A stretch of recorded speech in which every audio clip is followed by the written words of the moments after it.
ગાંધીનગરમાં પાટીદાર આગેવાનો અને રાજ્ય સરકાર વચ્ચે મહત્વપૂર્ણ બેઠક યોજાઈ હતી।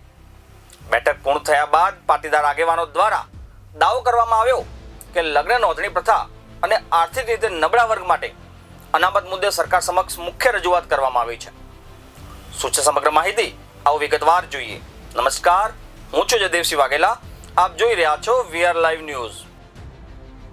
ગાંધીનગરમાં પાટીદાર આગેવાનો અને રાજ્ય સરકાર વચ્ચે મહત્વપૂર્ણ બેઠક યોજાઈ હતી।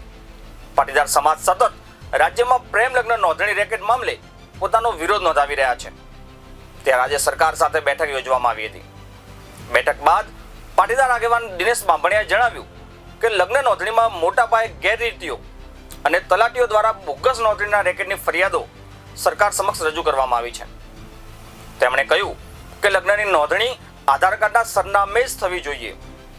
લગ્ન પહેલા માતા પિતાને વાંધા રજૂ કરવાની સમય મર્યાદા પણ મળવી જોઈએ। તમામ લગ્ન નોંધણી પ્રક્રિયા ઓનલાઈન થવી જોઈએ।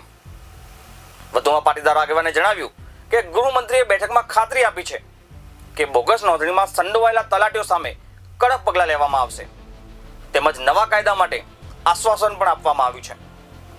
આ સાથે પાટીદારોએ અન્ય બીજી માંગ પણ સરકાર સમક્ષ રજૂ કરી હતી, જેમાં ચૂંટણી પહેલા ઈડબ્લ્યુએસ અનામત લાગુ કરવામાં આવે તેવી માંગ કરવામાં આવી હતી। આ મુદ્દે પાટીદાર આગેવાન વરુણ પટેલે જણાવ્યું કે સ્થાનિક સ્વરાજની ચૂંટણીમાં ઈડબ્લ્યુએસ કેટેગરીને અનામત આપવાની માંગણી સરકાર સમક્ષ રજૂ કરવામાં આવી છે। હાલમાં શિક્ષણ અને રોજગારમાં આર્થિક અનામત લાગુ છે।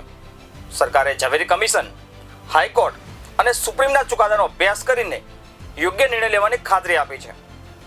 આગેવાનોને આશા છે કે સ્થાનિક સ્વરાજની આગામી ચૂંટણી પહેલા જ ઈડબ્લ્યુએસ અનામત લાગુ કરવામાં આવશે। બેઠક બાદ શું કહ્યું પાટીદાર આગેવાનોએ, આવો સાંભળીએ। ઘણા લાંબા સમયથી એક માંગણી ચાલી રહી હતી કે સરકાર ભાગેડુ લગ્ન બાબતે માતા પિતાને સિક્યોર થાય એવી રીતે કાયદો બનાવે, અને સરકારે આજે અમારા જે મુદ્દાઓ હતા તેમાં અમને આશ્વસ્ત કર્યા છે કે ટૂંક સમયની અંદર કાયદો બનાવવામાં આવશે। મુખ્ય બાબત એ છે કે દીકરીના લગ્નની નોંધણી કે દીકરાના લગ્નની નોંધણી દીકરીના આધાર કાર્ડના સરનામા ઉપર થાય। કોઈ પણ લગ્ન ચાહે હિન્દુ મેરેજ એક્ટમાં થાય કે સ્પેશિયલ મેરેજ એક્ટમાં થાય, તેની નોંધણીના આધારો જે રજૂ કરવામાં આવ્યા હોય એમાં માતા પિતાને વાંધો લેવાની સમય આપવામાં આવે, નોટિસ આપવામાં આવે, અને વાંધાઓને આઈડેન્ટિફાય કરવાનું કામ તાલુકા કક્ષાએ ક્લાસ 2 ઓફિસર એટલે નાયબ મામલતદાર કે તાલુકા વિકાસ અધિકારીને સોંપવામાં આવે। સાથે સાથે ઓનલાઈન નોંધણીની વિગતો રજૂ કરવામાં આવે અને તમામ નોંધણીઓ ઓનલાઈન થાય। ચોથા નંબરનો મુદ્દો હતો કે અત્યારે હાલમાં હમણાં ઘણા બધા બનાવો એવા બન્યા છે કે તલાટી મંત્રી પોતે પોતાની સહીથી ખોટી રીતે બોગસ લગ્નો ની નોંધણી બહુ મોટા પાયે કરી રહ્યા છે। સમગ્ર ગુજરાતમાં આ એક રેકેટ ચાલી રહ્યું છે।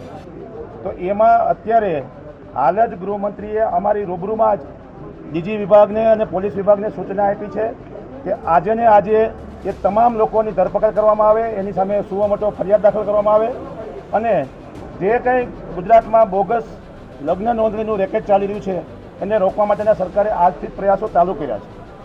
બીજા આના પછીની જે અમારી માંગણી છે કે બનાસકાંઠાનું સવો પંચમહાલનું જે ગામ છે તેમાં એ તમામ ગામોમાં જેવા પ્રકારના રેકેટો ચાલે છે એવા સમગ્ર ગુજરાતમાં ક્યાંય પણ ચાલતા હોય તો એ તમામ ઉપર સુઓ મોટો દાખલ કરવામાં આવે અને એ તમામ લોકોનું આરોપીઓનું વરઘોડો પણ કાઢવામાં આવે એવી અમારી તમામ સામાજિક લેવલે અમે માંગણી કરી છે। સાથે સાથે કાયદો જલ્દીમાં જલ્દી બને એવું અમને આશ્વાસન આપવામાં આવ્યું છે, અને અમારી માંગણીઓને સરકારે બહુ સારી રીતે અધિકારીઓની રૂબરૂમાં સ્વીકારી છે। આના સિવાય બીજો કોઈ મુદ્દો હતો? 10% અનામતનો મુદ્દો છે। વરુણભાઈ આપને નાયબ મુખ્યમંત્રી શ્રી અને કાયદા મંત્રી શ્રી સાથે અમારા તમામ મુદ્દાઓની વિગતવાર ચર્ચા થઈ છે।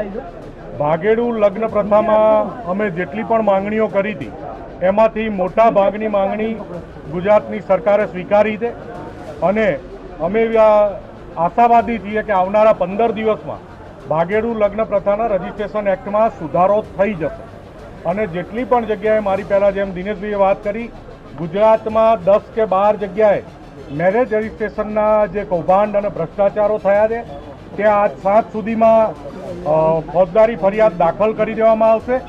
ફોજદારી ફરિયાદ દાખલ કરી અને લાગતા વળગતા સંબંધિત અધિકારીઓ અને તમામ આરોપીઓની ધરપકડ થઈ અને કાલના દિવસમાં એ આરોપીઓના વરઘોડા તમને ગુજરાતની પ્રજાને જોવા મળશે, જેથી કરીને ગુજરાતમાં મેરેજ રજિસ્ટ્રેશનમાં ભવિષ્યમાં કોઈ તકલીફ ઊભી ના થાય. એની સાથે સાથે અમારી જે મુખ્ય માંગણી છે કે આવનારી સ્થાનિક સ્વરાજની ચૂંટણીઓમાં આર્થિક ધોરણે અનામત લાગુ કરવામાં આવે. જે આર્થિક ધોરણે અનામત અત્યાર હાલ પૂરતી શિક્ષણ અને રોજગારમાં લાગુ કરવામાં આવી છે.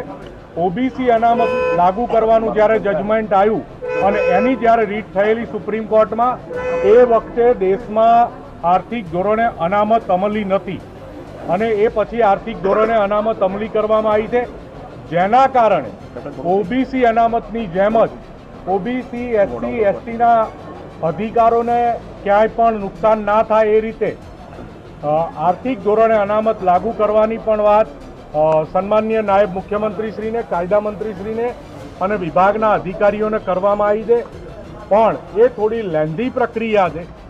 એમાં મંત્રીશ્રીએ એવું આશ્વાસન આપ્યું છે કે એમાં અમે સુપ્રીમ કોર્ટના જજમેન્ટો, ઝવેરી કમિશનનો રિપોર્ટ અને અન્ય જે રિપોર્ટ છે એ તમામ રિપોર્ટ અને કાયદામાં ચર્ચા વિચારણા કરી અને એમાં પણ અમે પોઝિટિવ છીએ, આશાવાદી છીએ કે જો તમને ન્યાય મળતો હોય તો ન્યાય આપવા સરકાર કટિબદ્ધ છે. એટલે અમે આશા રાખીએ છીએ કે 10%ના ધોરણે ઈબીસી આવનારી સ્થાનિક સ્વરાજની ચૂંટણીમાં લાગુ થઈ જશે. નહીં થાય તો આપણે કમિશનનો રિપોર્ટ જ એમણે તો નિયમ વિરુદ્ધ અમલ કરેલો છે. કોર્ટે કીધું છે એનો અમલ કરે જ નથી સરકારે. વન બાય વન જવાબ આપું છું. નહીં લાગુ થાય તો અમને દિનેશભાઈને, મનોજને, ગીતાબેનને, પૂર્વીનભાઈને બધાને તમે ઓળખો જ છો. જ્યારે અમે મેરેજ રજિસ્ટ્રેશનની વાત લઈને આવ્યા ત્યારે તમારો આ પ્રશ્ન હતો ને એ આજે પૂરો કરીને આવ્યા હતી. હજુ અમારી જોડે સમય ઘણો છે, સરકાર જોડે સમય ઘણો છે. ધીમે ધીમે પૂરું કરાવી દઈશું જેવી રીતે થાય. ઝવેરી કમિશનનો જે રિપોર્ટ છે, જે સુપ્રીમ કોર્ટે કહ્યું છે એ સુપ્રીમ કોર્ટ પ્રમાણે તો ઝવેરી કમિશનનો રિપોર્ટ સ્વીકારે જ નથી. આ લોકોએ તો ફ્લેટ 27% આપ્યું છે. ઝવેરી કમિશનના રિપોર્ટના અનુસંધાનમાં અમારા સાથી નેતા દિનેશભાઈ બાંભણિયાની હાઈકોર્ટમાં પિટિશન પેન્ડિંગ છે અને દિનેશભાઈ સુપ્રીમમાં પણ પિટિશન કરવાની તૈયારી કરી રહ્યા હતી. એટલે હાઈકોર્ટ કાં તો સુપ્રીમમાંથી રિઝલ્ટ લઈ આવશું, ન કે જેવી રીતે શિક્ષણ અને રોજગારમાં અનામતનું રિઝલ્ટ જેવી રીતે લાવ્યા હતા એવી રીતે આમાં લાવશું.